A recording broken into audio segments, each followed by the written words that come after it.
What if the most dangerous kind of madness is not believing in things that aren't real, but believing only in things that are? Most people think Don Quixote is a story about a delusional man chasing impossible dreams. But that assumption hides a much deeper question. If Don Quixote is simply insane, then why does the most practical person in the story stay beside him? Why doesn't he walk away? Why does a man rooted in common sense continue following someone who seems completely disconnected from reality? At first glance, the answer appears simple. One man represents fantasy. The other represents reality. One sees invisible kingdoms where others see empty landscapes. The other keeps his feet firmly planted on the ground. It feels like a familiar conflict, the dreamer versus the realist, the idealist versus the pragmatist. But what if that's not the real story? What if the relationship between Don Quixote and Sancho Panza is not a clash between wisdom and foolishness, but a long experiment designed to test something far more unsettling? What happens when two completely different ways of seeing the world are forced to travel together for long enough? Because here's the contradiction that sits at the heart of the novel. If Don Quixote is wrong about reality, then Sancho should become more skeptical over time. He should become more resistant, more certain, more anchored in what he can see and touch. But that isn't what makes this relationship so fascinating. Something stranger begins to happen. The longer these two men share the same road, the harder it becomes to separate the dreamer from the realist. And that road matters. Not as a physical journey, but as a memory fragment, a symbol of transformation. Every mile traveled together becomes a slow exchange of perspective. Not an argument. Not a debate. An exchange. One man carries a vision of what the world could be. The other carries an understanding of what the world is. And neither leaves unchanged. This is why reducing Don Quixote to a story about madness misses the point entirely. The deeper mystery is influence. How much can one worldview reshape another? How long can two opposing realities exist side by side before they begin to merge? Think about how this works in our own lives. The people around us do more than share conversations. They shape the limits of what we believe is possible. They influence what we consider normal, meaningful, or absurd. Over time, every relationship becomes a negotiation between different versions of reality. And that raises a consequence far bigger than anything happening inside a novel. If a person lives only in dreams, they risk losing contact with the world. But if a person lives only in facts, they may lose contact with meaning. One creates illusion. The other creates emptiness. So perhaps the central mystery of Don Quixote has never been whether its famous knight was sane or insane. Perhaps the real mystery is why human beings seem unable to thrive with only one way of seeing reality. And if that is true, then the question we need to ask is not whether Don Quixote changed Sancho Panza, or whether Sancho changed Don Quixote. The question is what happens to us when we spend years standing beside a worldview that challenges everything we think we know. I want to focus on a detail that is easy to miss because it doesn't look dramatic at first. Why would a person ever allow another human being to reshape the way they interpret reality? Not influence an opinion. Not change a preference. Change reality itself. Because that is what sits underneath this relationship. Most people assume influence works through persuasion. One person presents an argument. The other accepts it. But that model is far too simple. The deepest forms of influence rarely happen through logic. They happen through proximity. Spend enough time beside someone, and eventually you stop arguing with their worldview. You begin seeing through it. That is where the real conflict begins. Don Quixote and Sancho Panza are often treated as opposites. Yet opposites are supposed to move apart.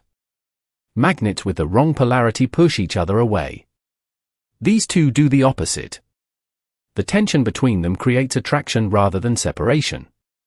Why? Because each possesses something the other lacks. This is the first revelation. Don Quixote is not merely pursuing dreams. He is performing a role that civilization desperately needs but often mocks, the role of the meaning maker. He refuses to accept that the world is nothing more than what appears on the surface. He insists that life must point beyond itself. Sancho represents a different necessity. He embodies limits, consequences, material reality. He reminds us that ideals without grounding can become self-destructive. Neither role is sufficient on its own. And that creates a contradiction hiding inside the heart of modern life. We are frequently told to choose. Be practical. Be realistic. Stay grounded. But what if extreme realism carries its own danger?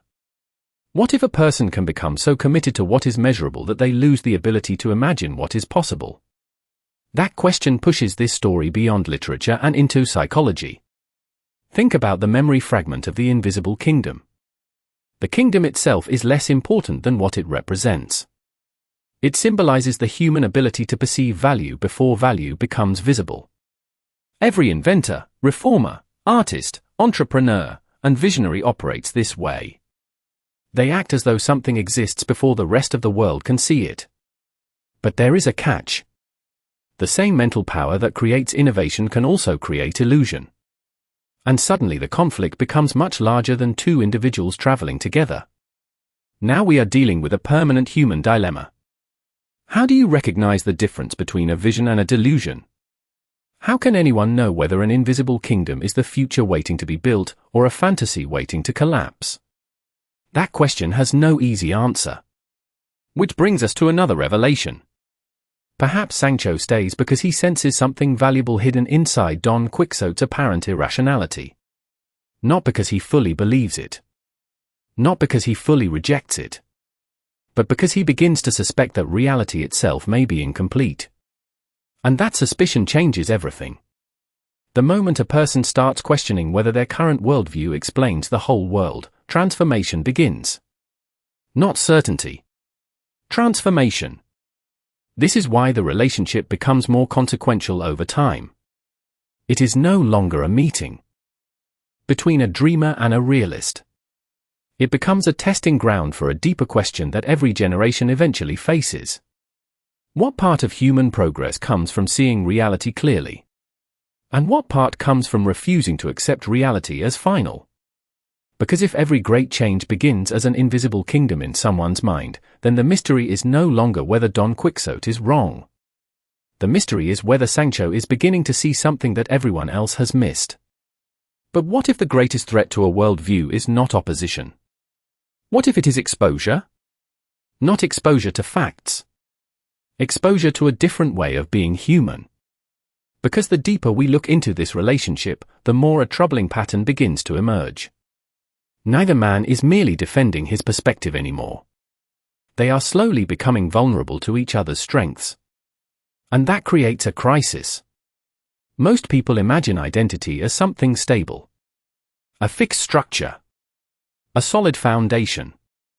We like to believe we know who we are because we know what we believe.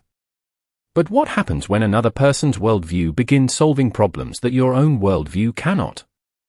That is where certainty starts to crack. This is the hidden tension beneath the road, our recurring memory fragment.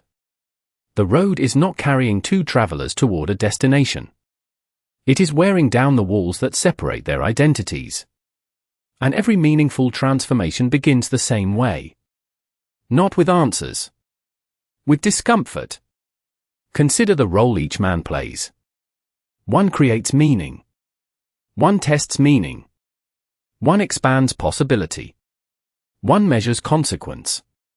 Individually, these roles appear powerful. Together, they become dangerous. Because each exposes the limitations of the other. This is the contradiction that pushes the relationship into a deeper stage. The realist discovers that facts alone cannot tell a person why life matters. The idealist discovers that meaning detached from reality cannot survive contact with the world. Neither realization is comfortable. And neither can be ignored. What begins as a philosophical difference slowly reveals itself as a human dependency. That is the escalation. The conflict is no longer between two individuals. It is between two forces that exist inside every society. Every civilization must answer the same question. How much should we trust vision? How much should we trust reality? Trust vision too much, and a culture drifts into illusion. Trust reality too much, and a culture loses the ability to imagine a future different from the present. This tension appears everywhere. In leadership, in education, in innovation, even in personal relationships. The people who build new worlds often begin by believing something others cannot see. The people who preserve those worlds often begin by questioning those beliefs. The paradox is that both are necessary. Remove either force, and the system weakens. This brings us to another memory fragment. The gradual infection. Not an infection of disease. An infection of perspective. The truly remarkable thing is not that one person influences another. That happens every day. The remarkable thing is that influence begins flowing in both directions. And once that happens, a strange question appears. Who is influencing whom? At first, the answer seems obvious. Then it becomes impossible. Because transformation is rarely symmetrical. One person changes first. Another changes deeper. One changes visibly. Another changes invisibly. An invisible change is often the most powerful kind. That is why the central mystery becomes increasingly difficult to solve. The more these worldviews interact, the harder it becomes to identify where one ends and the other begins. What started as opposition is becoming integration. What started as certainty is becoming ambiguity. And what started as a relationship between two contrasting personalities is revealing something much larger about human nature itself. Perhaps people are not transformed by arguments. Perhaps they are transformed by proximity to a different reality. If that is true, then the real danger is not being wrong. The real danger is believing that your worldview is complete. Because the moment a person becomes convinced they no longer need an opposing perspective, growth stops. And that leads us to an unsettling possibility. Maybe the most important question is not whether reality changes idealism, or whether idealism changes reality. Maybe the real question is what emerges when neither side wins. Before we ask what emerges when neither side wins, we have to confront a more surprising possibility. What if the relationship was never designed to produce a winner at all? What if the deepest function of this partnership is not conflict, but completion? This is where the hidden architecture of the story begins to reveal itself. For most of human history, people have been taught to think in opposites. Reason or faith. Order or freedom. Reality or imagination. We instinctively search for the correct side, assuming wisdom means choosing one and rejecting the other. Yet the closer we examine this relationship, the more that assumption begins to collapse. The revelation is subtle but profound. The dreamer is not failing because he dreams. The realist is not succeeding because he sees facts clearly. Their limitations come from isolation.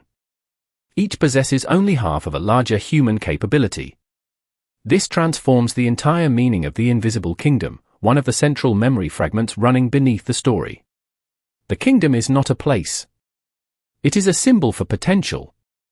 It represents everything that exists first in imagination before it becomes visible in reality. Every institution, every nation, every movement, every invention once existed in this form. Before a bridge spans a river, it exists in someone's mind. Before a civilization changes direction, it exists as an idea. Before a human being becomes something new, they must first imagine a version of themselves that does not yet exist. But imagination alone is powerless. Potential without contact with reality remains trapped in possibility forever. That is the deeper role of the realist. Not to destroy vision, but to give vision structure. Not to eliminate possibility, but to force possibility through the test of consequence. Suddenly the relationship stops looking like a battle between opposing personalities. It begins to resemble a mechanism. A system. A process through which human beings convert possibility into reality. This creates another revelation. The true subject is not two people. The True subject is transformation itself. How does an idea become a force? How does a belief become a reality? How does a person become someone they were not before? The answer seems to require both forces operating together. Vision generates movement. Reality generates direction. Remove one, and growth collapses. This insight expands beyond individual psychology and into the level of entire civilizations. Societies built entirely on dreams eventually lose stability. Societies built entirely on practicality eventually lose purpose. One collapses under fantasy. The other slowly suffocates under stagnation. The healthiest cultures often emerge from a tension between those who imagine new worlds and those who demand proof. This is why the road remains such a powerful memory fragment. It symbolizes the space between what exists and what could exist. Every meaningful transformation happens there. Not at the destination. Not at the beginning. But in the uncertain territory between vision and reality. And that uncertainty leads us toward a larger mystery. If this relationship functions as a mechanism for transformation, then perhaps we have been asking the wrong question from the start. The question may not be who influenced whom. The question may be why both were necessary for something neither could become alone. And if that is true, then an even deeper revelation begins to emerge. Perhaps the most important transformation in the story is not happening inside either individual. Perhaps it is happening inside the very idea of what it means to be human, I want to return to the question that has been quietly growing beneath everything we have explored so far. If neither worldview is meant to defeat the other, then what is the relationship actually producing? The answer may be the deepest revelation in the entire work. The relationship is not creating agreement. It is creating a more complete human being. This is the insight that many readers miss because they focus on personalities instead of functions. The dreamer and the realist are not simply characters. They are human capacities. They are forces that exist within every individual, every institution, every civilization. One force reaches beyond the known. The other protects us from becoming lost. One creates possibility. The other creates continuity. The core revelation is that the story is not asking us to choose between them. It is showing that human flourishing depends on their coexistence. This transforms the meaning of another memory fragment, the knight and the peasant. On the surface, these appear to be two different people standing on opposite sides of reality. At a deeper level, they represent two unfinished halves of the same human condition. The knight embodies the part of us that searches for purpose larger than survival. The peasant embodies the part of us that remembers limits, consequences, and practical needs. Most people spend their lives trying to eliminate one side in favor of the other. Some worship ambition and lose balance.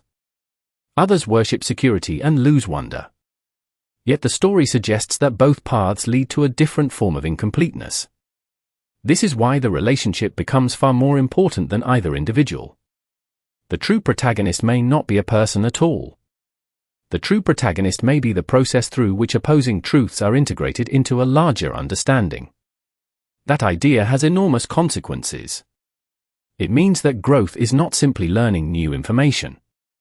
Growth is becoming capable of holding tensions that once seemed impossible to reconcile. Freedom and responsibility. Vision and limitation. Meaning and reality. The mature mind does not destroy one side. It learns to carry both. This insight scales far beyond literature. Entire societies struggle with the same challenge. Some cultures become obsessed with innovation and forget wisdom. Others become obsessed with stability and lose adaptability. Some generations chase dreams without structure. Others cling to structure without dreams. In every case, the imbalance produces decline. The story points toward a different possibility. Progress may emerge not from certainty, but from the creative tension between competing truths. This brings us to the most powerful memory fragment of all, the final mirror. At the beginning, it appears that two people are looking at each other. By the end, the mirror reveals something unexpected. We are looking at ourselves. The conflict was never only theirs. It belongs to every person who has struggled between what is and what could be. Every person who has chosen practicality over meaning. Every person who has chosen meaning over practicality. Every person who has wondered whether they were sacrificing an essential part of themselves. That is why the relationship continues to resonate centuries later. It is not preserving a historical conflict. It is exposing a permanent one.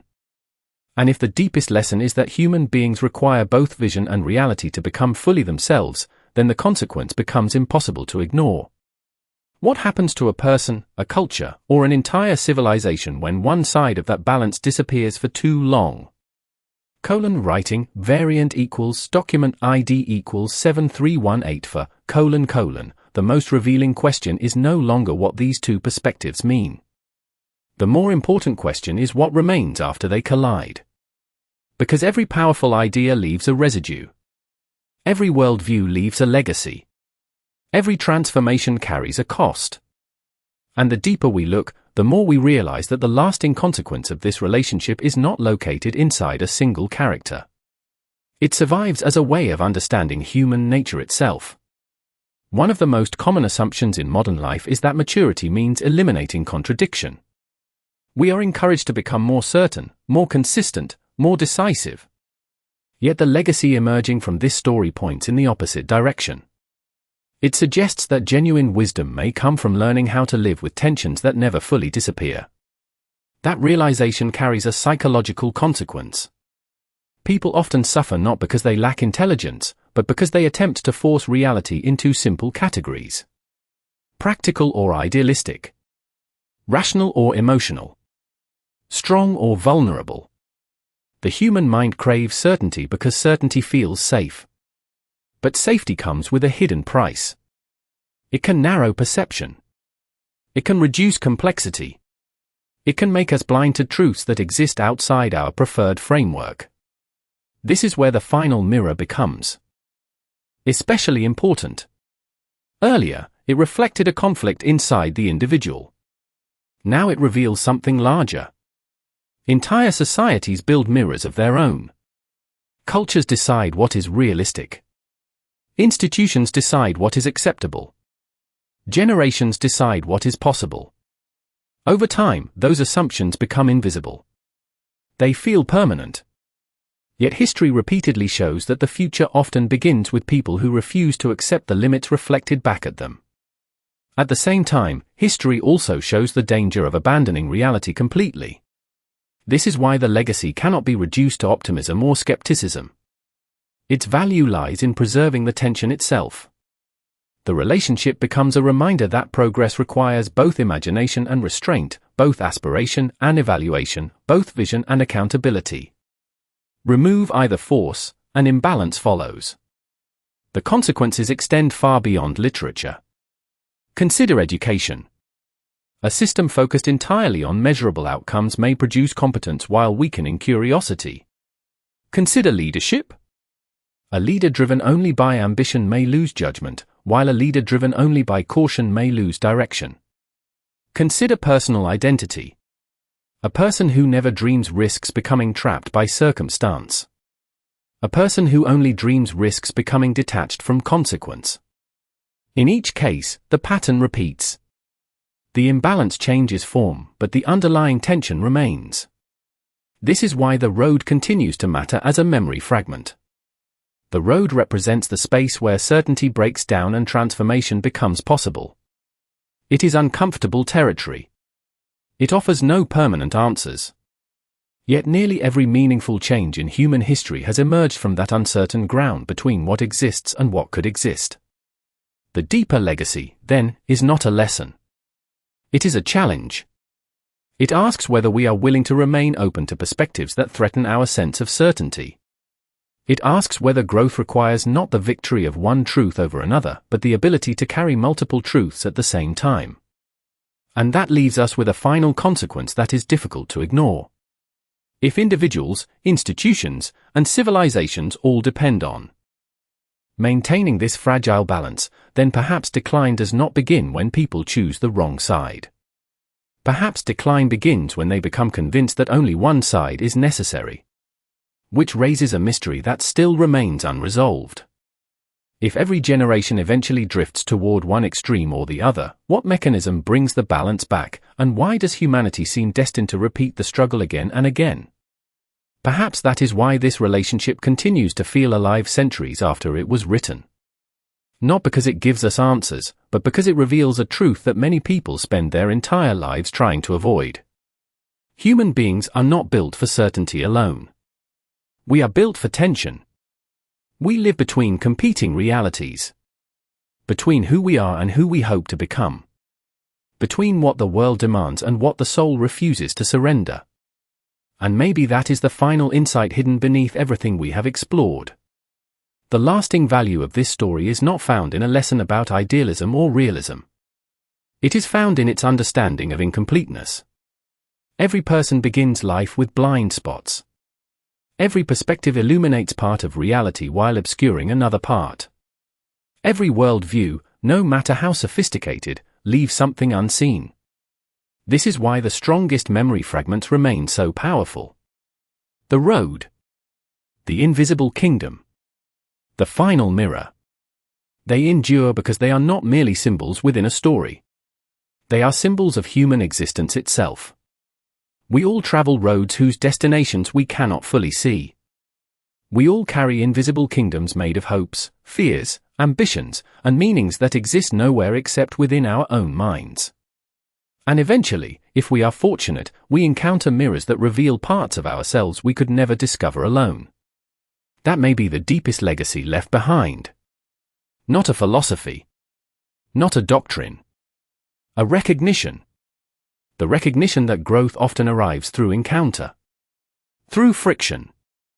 Through prolonged contact with perspectives that challenge our assumptions without completely destroying them. The people who shape us most profoundly are not always the people who agree with us. Sometimes they are the people who force us to see the limits of our own vision. Sometimes they become the bridge between the person we are and the person we might become. That insight extends far beyond literature. It touches friendships, families, communities, institutions, and entire civilizations. Every generation inherits a version of the same struggle. How much should be preserved? How much should be reinvented? What deserves loyalty? What deserves transformation? There is no final formula. No permanent balance. The tension never disappears. It simply takes new forms. That is why the story still speaks to modern life. We live in an age overflowing with certainty. People are encouraged to choose sides, defend identities, and reduce complexity into simple categories. Yet the human experience remains stubbornly resistant to such simplicity. Reality is rarely one thing. Meaning is rarely one thing. Truth itself often emerges from the difficult space between competing perspectives. And perhaps that is what the final mirror ultimately reflects. Not a dreamer. Not a realist. Not even two individuals traveling together. It reflects a species forever suspended between imagination and limitation, forever searching for meaning while constrained by reality, forever reaching beyond what exists while depending on what already is. The remarkable thing is not that this tension remains unresolved. The remarkable thing is that it may be the source of everything uniquely human. Because if all growth emerges from the meeting of opposing truths, if every meaningful transformation begins when certainty encounters its limits, then perhaps the question is not whether we can ever resolve the conflict between vision and reality. Perhaps the more important question is whether becoming fully human requires us to carry that conflict with us for the rest of our lives.